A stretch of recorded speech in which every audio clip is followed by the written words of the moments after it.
সে আইসিইউতে ছিল, আইসিইউ থেকে তারপরে জেনারেলে নিয়ে আসছে।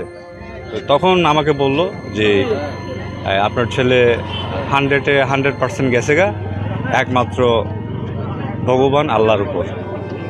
একদিন আগে তার সাথেও কথা বলছি যে বাবা তুমি ভালো করে থাকিও, আমি তোমার কাছে আগামী মাসের 15 তারিখ অবশ্যই আসবো। 15 তারিখ আসলে তোমার যা যা লাগে আমি সব কিছু কিনে দিব।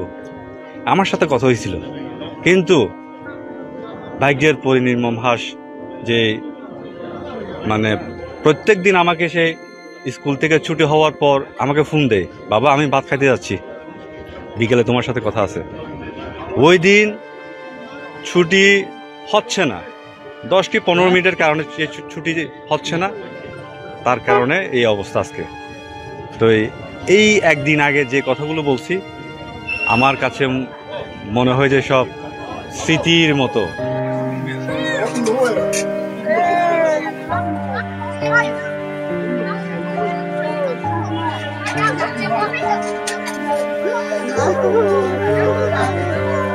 ছোটবেলা থেকে আমাদের সাথে একদম নার্সারি থেকে ওর সাথে আমরা পড়তেছি, আমাদের সাথে খেলেছে, অনেক ঘুরছি, আমরা অনেক মজা করছি,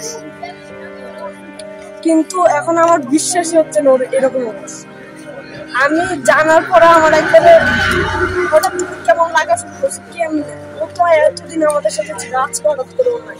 আন্ডার 1 10 পাবলিক স্কুলে ছিলাম, ও আর আমি হচ্ছে ক্লাস 6-এ ও ঢাকায় গেছে, আমি চিটাগাংয়ে ছিলাম।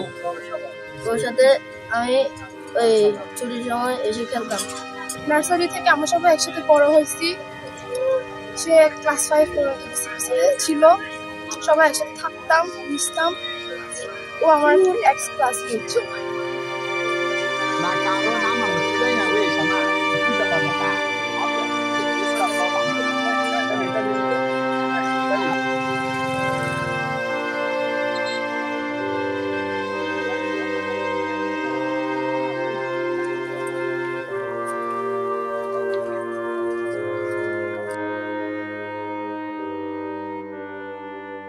ওয়ালটন এখন দেশের সীমানা পেরিয়ে পৌঁছে গিয়েছে 50টিরও বেশি দেশে। ওয়ালটন, ঘরে ঘরে বিশ্বজুড়ে।